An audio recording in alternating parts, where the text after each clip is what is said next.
Hey, it's Ken Dunn. This is the No Money Real Estate Podcast, and I am super excited about the show today. I've got a couple with me that just started in real estate investing a couple of years ago.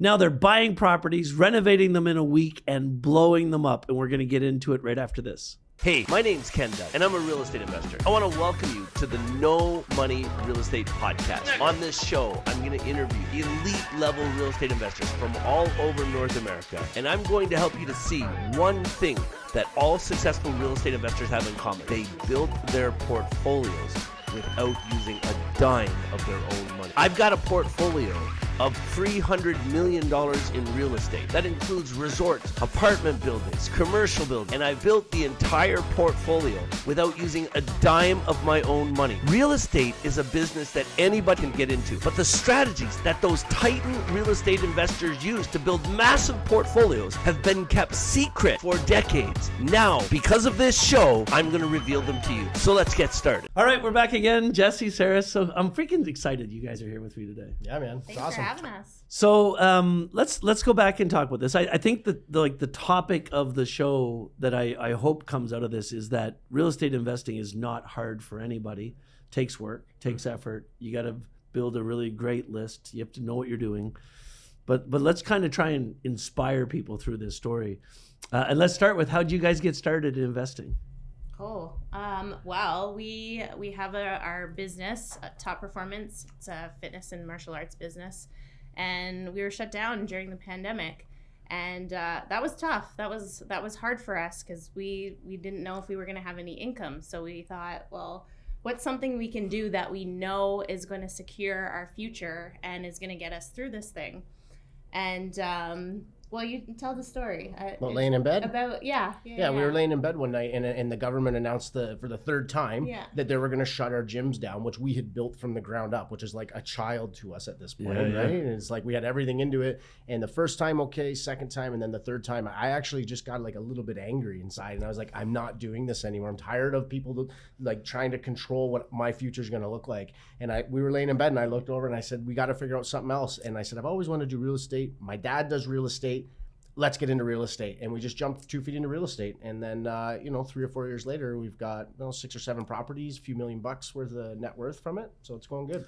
Okay, but you had already started playing with this a little bit. And I think this is important to talk about because the idea of a small business owner actually owning the building their business in is something that most people wouldn't think about, and they wouldn't realize how easy it is to do this. Yeah, I'm so glad you actually mentioned that. Mm-hmm. This is a huge thing. And I was thinking about it, like, as a gym owner, there is no exit to it. There's no pension, there's no nothing. And most gyms, when they're done, they're not worth that much. You can't really sell them unless somebody really likes it. So at the end of the day, by us owning the building, that's our future, which we secure. And then we can use, now I've figured out with your help, that I can leverage that building to go buy 5 more buildings. And and then the ball starts. I think if you're a small business owner, you have to own the building, and you're an actual business owner, not a fly by night. You have to own the building which your business operates in. No other way to do it.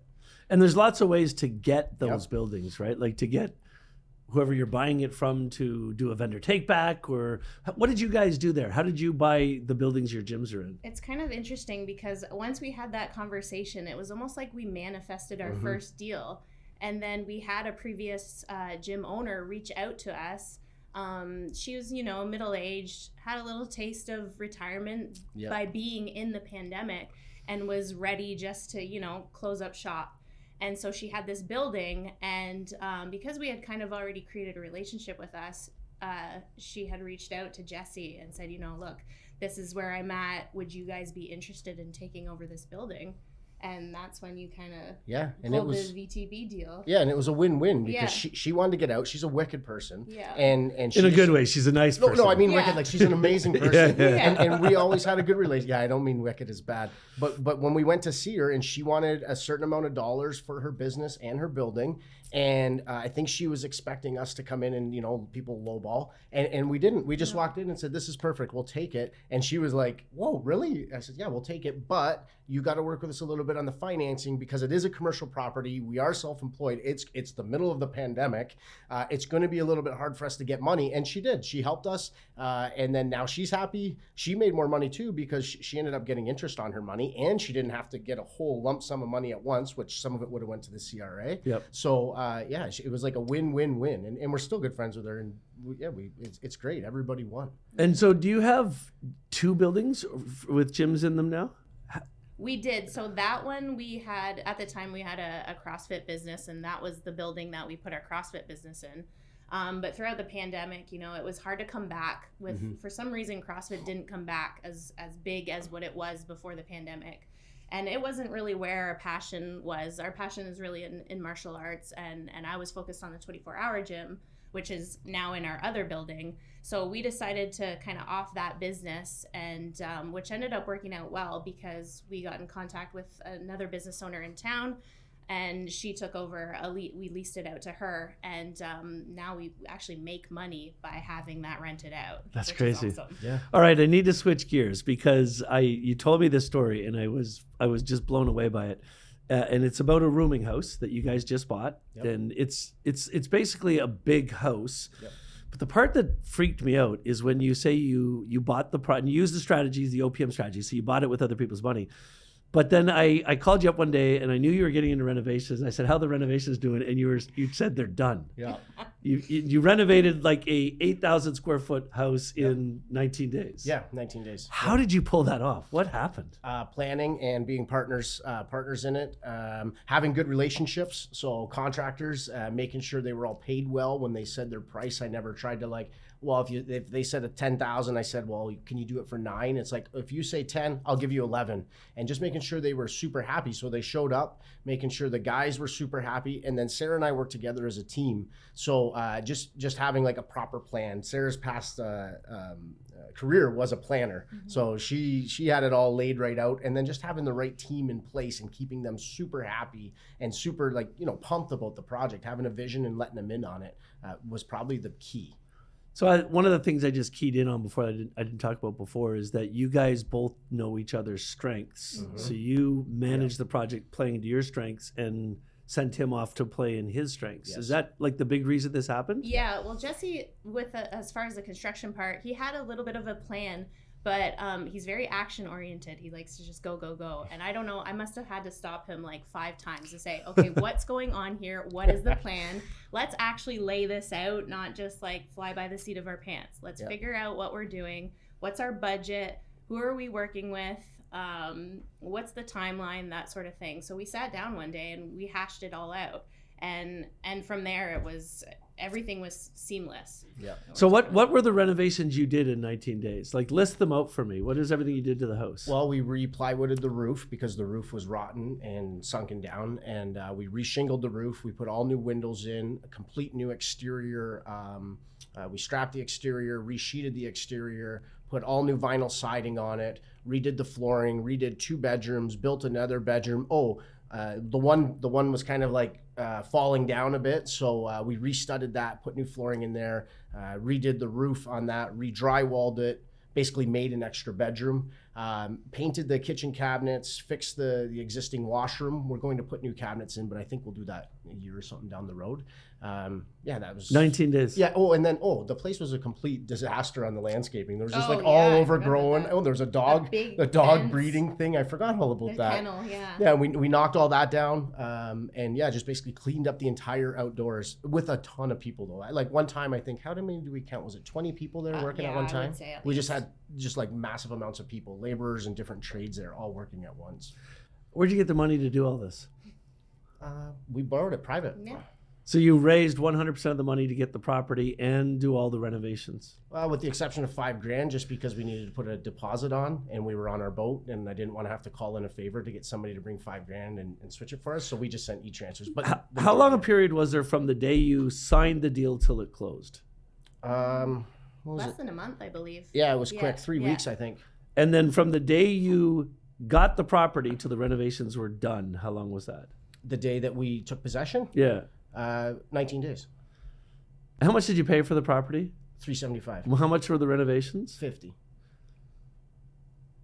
So you do realize this is freaking weird, It's right? pretty It's awesome. That happened so fast. Yeah, and that they just sold a house right up the road that is probably around similar condition, a comparable, for 600. So if you look at that whole thing, what would you say was the most important piece of that puzzle that made that whole thing happen that fast? The renovations or the whole deal? The whole deal. Having people to lean on. Having we got the deal from somebody inside your group. The financing came from somebody else that we knew from in your group, and then just being able to structure the deal to go get the funding from somebody else that we knew through you. So not to say it was all about your group, but Yeah, it's but like, no, it worked. but there's a different angle to this that I'm thinking right now. And you know, we talk a lot about how important it is to prove to the world that you're credible. Oh. You know, by being present on social media and by doing that. But it's not just that. It's you can have all the contacts in the world, but if they don't see you as a trustworthy person, Yep.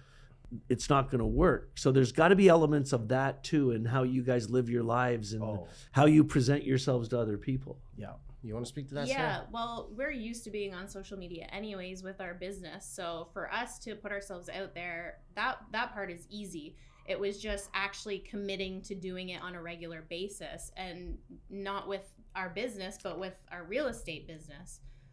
So once Jesse started posting a little bit more, I mean, people were reaching out to me because he was posting more on social media. He was getting messages like crazy, but then I was too. And it was getting to the point where it was like, everybody was interested in what we were doing. And then they see, you know, the renovations that we did in the past, and he could post one post on Facebook looking for a drywaller, and you'd have like 5 people reach out just because they've seen the stuff we've done before, and we're posting more about, you know, what we're into now. Look, this is our deal. This is what we're after.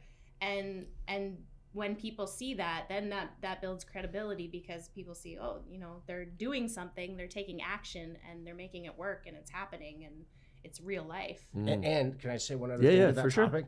It's like, not to sound like a capitalist fully, but like, it's about money. And if the contractors show up and they're making money, they're coming back and making good money. And if the lender who's lending us money gets their money on time or early, and it's exactly how it's supposed to be, and there's no BS in between me and them or us and them, and they get all their money back, the level of trust that gets built from that is like, they can't, there's no price tag you can put on it. So it's literally a text or a phone call away at any given time.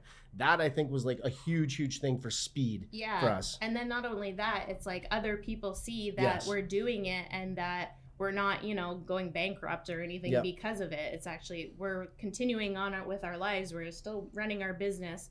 It's like these things that we're doing in real estate aren't holding us back. We're just continuing to move forward. And then it draws more people in because they see the results from it. Everyone wants to make money. Yeah, they want to be in on it. Right. That's it. What's the piece of advice you would give to somebody who's struggling in real estate right now and really wants to build a big portfolio and wants to do well with it, but they don't know what they don't know? What do you want them to know? I would have to say the biggest thing would be to, man, I don't know. I know it's a bad answer. Help them out. Yeah, please. I would say to hire a mentor, somebody that's done it before, that's proven that they know what they're talking about, and can help you through the process. And then networking, again, reaching out to people that have been in the same scenarios, that have done the things before that you're looking to do, and they've been successful with it. Yeah. Want to add anything? No, I'm good, thanks. Do you want to like draw on that further? No, it's all right. It's all right. We're good. Friends, if you enjoyed the show today, I'm going to put the link to Jesse and Sarah's Facebook pages in the comments for the show, in the notes below. Check them out. Follow them. They're amazing people. They're going to build a massive real estate business, and you should go on this journey with them.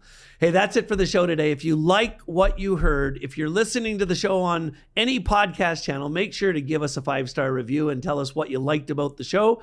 If you're on YouTube, if you have any questions for Jesse, Sarah, or I, ask your questions in the notes. We check those questions every single day. Make sure you subscribe to the channel, and we'll see you on the next show.